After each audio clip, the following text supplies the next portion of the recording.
Agora, aqui a gente tem, representado de novo, múltiplas fendas aqui, tá? Repara que aqui é só um detalhe. Aqui eu mostrei 6 fendas, tá? Mas esse padrão de intensidade se refere ao caso de 8 fendas. A gente vai ver já o porquê. Um indicativo de que são 8 fendas, como eu falei antes, é que a intensidade é proporcional ao quadrado do campo elétrico. Então, se você tem uma fenda dando origem a uma intensidade I0, esse máximo está com 64 vezes I0, significa que ele é a raiz de 64 igual a 8 vezes o campo elétrico. Então, o campo elétrico é devido a 8 fendas. E aqui está só mostrado 6. Então, essa figura não corresponde a esse padrão de intensidade, não. Mas vamos dar uma olhada, tentar entender esses múltiplos mínimos entre dois máximos.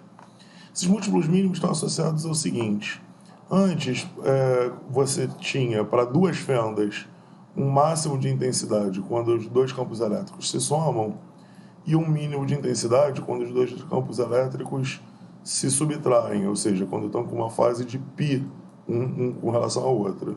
E aqui é um múltiplo de 2π e aqui é um múltiplo π ou 3π, né? É um número ímpar vezes π. Agora, você tem outros casos em que a soma dos vetores podem dar zero, que não são entre a intensidade é máxima quando você tem os campos alinhados, né? Os fasores alinhados. Agora, além dessa situação em que você tem fase relativa de π entre a luz vindo de cada uma das fendas, que é o caso representado aqui, para 8 fendas isso vai dar origem a um campo elétrico para a direita, um para a esquerda, um para a direita, um para a esquerda, direita, esquerda, direita, esquerda, direita, esquerda. E isso soma a zero, obviamente. Então, a interferência destrutiva entre esse e esse significa que também tem uma interferência destrutiva entre esse e esse, e aí somou a zero. Mas agora você também tem outras situações que também os campos se somam a zero. Por exemplo, mesmo que essa interferência não seja perfeitamente destrutiva com essa, pode ser que a soma de todas essas contribuições seja em si destrutiva. Vamos pegar, por exemplo, o caso em que a defasagem de uma fenda para outra é π sobre 4. Quando é π sobre 4, o primeiro fasor está mostrado aqui, o próximo está formando um ângulo aqui de 45 graus. Somando 8 ângulos desse, isso aqui se forma um octaedro. Octaedro não, desculpa, um octógono. E esse octógono, quando ele se fecha em si aqui, então voltou a ser zero o campo elétrico. Sempre que você forma uma figura fechada com os vetores, a soma vetorial é zero, né? Ou com esses números complexos representados no plano de Argand-Gauss, a soma complexa é zero. Da mesma forma, você pode ter também, por exemplo, o atraso de um pico para o outro de π sobre 2. Se isso acontecer, a soma de dos dois primeiros não dá zero, né? Se fosse só os dois primeiros, o campo resultante seria esse que eu desenhei aqui. Deixa eu desenhar de outra cor para ficar mais claro, porque aqui está vermelho com vermelho. Então, se você só tivesse esse campo e esse, que é a soma a contribuição do primeiro com o segundo, o campo resultante seria esse daqui. Mas como você tem 8 campos desse, eles se fecham em quadrados, né? Os primeiros 4 se fecham em quadrados, os próximos 4 se fecham em outro quadrado. O resultado final é que você termina em zero, ou seja, voltamos a ter interferência destrutiva. Então não é muito difícil de acreditar que sempre que você tiver um múltiplo de π sobre 4 para a fase relativa entre dois picos aqui, daqui para cá, você vai ter interferência destrutiva. Então, se aqui, por exemplo, aqui m igual a zero significa que a diferença de fase entre a luz vindo de cada uma das fendas é zero. Quando você está em m igual a 1, a diferença de fase é 2π, ou seja, voltou a não ter diferença de fase nenhuma, voltou a ser construtiva a interferência. Entre 0 e 2π, você tem 7 múltiplos de π sobre 4. Então, esse ponto de interferência destrutiva significa π sobre 4. Esse ponto aqui é π sobre 2. Esse ponto aqui é π. Então, π, foi esse daqui que eu representei. Π sobre 4 foi esse, π sobre 2 foi esse. Se você pegar o próximo aqui, depois de π, você vai ter, por exemplo, o ponto... desculpa, eu pulei o 3π sobre 4. Então, o π é esse daqui é 3π sobre 4.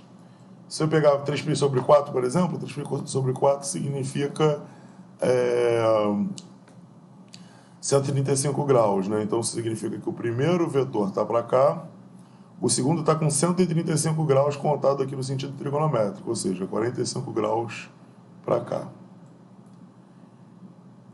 O próximo está mais 45 graus para dentro. Então, o próximo está aqui. Próximo, 45 graus para dentro. O próximo, 45 graus para dentro. Próximo, 45 graus para dentro. Próximo, 45 graus para dentro. Próximo, 45 graus para dentro. Ou seja, quando você somar 8 desses, vai ficar 1, 2, 3, 4, 5, 6, 7, 8. Voltou para 0. Não é muito difícil de se convencer de que, na verdade, é qualquer nπ sobre 4. Exceto o caso n igual a 8, né? Porque n igual a 8 significa a diferença de fase de 2π. Então, uma interferência construtiva. E aí, não é muito difícil perceber também que o número de pontos de interferência destrutiva entre dois para nzão fendas, a interferência destrutiva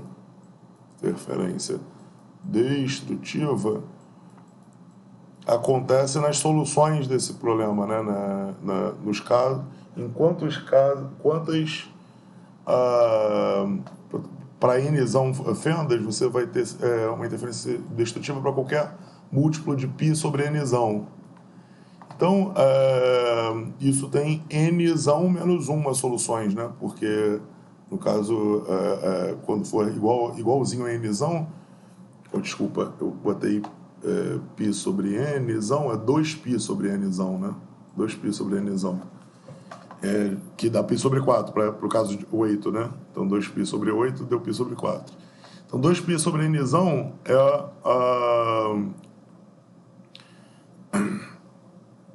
é quanta fase precisa ter entre qualquer múltiplo de 2π sobre nzão é quanta fase você precisa ter entre as duas fendas para ser destrutiva. Então, existem nzão menos 1 casos desses. Então, você tem... O que acontece é que você, conforme vai introduzindo mais fendas, você vai introduzindo mais pontos de interferência destrutiva e aumentando cada vez mais a interferência construtiva. Então, não é muito difícil imaginar o que acontece, por exemplo, quando você vai de 8 fendas para aqui, quando você dobra para 16 fendas. 16 fendas significa que eu vou ter mais pontos de interferência destrutiva, vou ter mais formas diferentes de fechar polígonos, né? Aqui eu vou ter 15 pontos de interferência destrutiva. Existem máximos locais de interferência construtiva, que a gente não vai tratar, eles podem ser meio complicados às vezes de obter.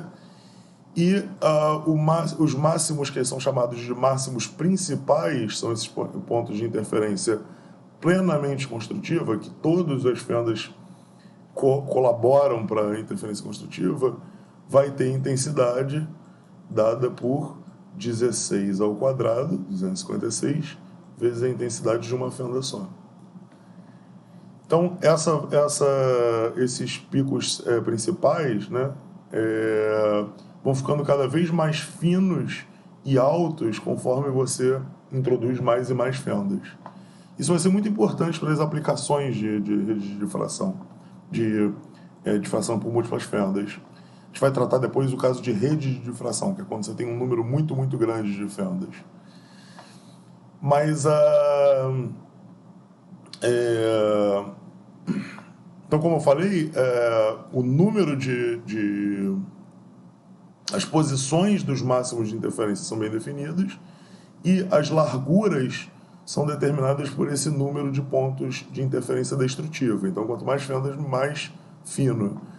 Vamos determinar quão fino é um máximo desse. Uma forma de você ver é ver qual é a distância entre o máximo de interferência, por exemplo, o máximo central, e o primeiro ponto de interferência destrutiva. Como eu falei para vocês, a interferência destrutiva acontece no múltiplos de 2π sobre nzão, né? Quando a fase relativa é um múltiplo de 2π sobre nzão. Então, você quer descobrir esse delta θ, ou seja, o ponto em que... Aqui está exagerado, né, quando seria o delta θ. O ponto em que você tem a primeira interferência plenamente destrutiva e essa primeira interferência plenamente destrutiva é o ponto em que a diferença de caminho óptico entre o primeiro raio, o primeiro ponto daqui de cima e o último ponto aqui de baixo corresponde a um comprimento de onda completo. Como é que eu sei isso? A gente pode usar aquele mesmo argumento que a gente usou lá atrás para difração em uma fenda larga, né? Que quando você tiver interferência destrutiva entre o primeiro e o do meio, isso significa interferência construtiva entre o primeiro e o último, a destrutiva entre o primeiro e o do meio vai significar que esse vai anular esse, o próximo vai anular o próximo vai anular o próximo, no final das contas, todos se anulam. Então aqui é a mesma coisa, o primeiro vai anular o do meio, a próxima fenda vai anular a fenda logo abaixo aqui, e assim por diante. Então, quando essa diferença de caminhos ópticos, repara que esse tamanhão todo aqui é ND. ND, seno do ângulo que eu estou procurando, seno de delta θ. Eu estou chamando de delta θ só porque é essa largura angular. For um comprimento de onda, isso vai significar, por exemplo, para ângulos pequenos, isso vai significar, seno θ igual a delta θ, seno de delta θ igual a delta θ, isso que vai significar que a largura típica é lambda sobre nzão d. Então, como eu falei, a largura diminui, vai ficando cada vez mais fina se você tem muitas fendas. Essa largura diminui também se as fendas são um pouco mais grossas. Isso pode ser um pouco confuso no início. Eu vou discutir um pouco o impacto disso nas aplicações de redes de difração. Mas, também como era de se esperar, quanto menor o comprimento de onda, menor a largura do pico central. Porque isso significa que um comprimento de onda pequeno passa mais balisticamente, mais sem difratar em cada uma dessas fendas. A gente fez o argumento para a fenda central. Eu vou mostrar para vocês sem prova que a largura dos picos laterais, lembra que aqui vai ter o m igual a 1, por exemplo, vai ser dada pela mesma expressão que eu tinha antes, só que agora aqui embaixo aparece cosseno do θ, onde esse θ é o θ do máximo de interferência, né? Ou seja, é o θ determinado por aquela condição de interferência construtiva de seno θ igual a m lambda. Então, isso aqui eu vou só usar, não vou demonstrar para vocês. E isso vai ser importante da gente usar para o caso do espectógrafo, que é o próximo vídeo.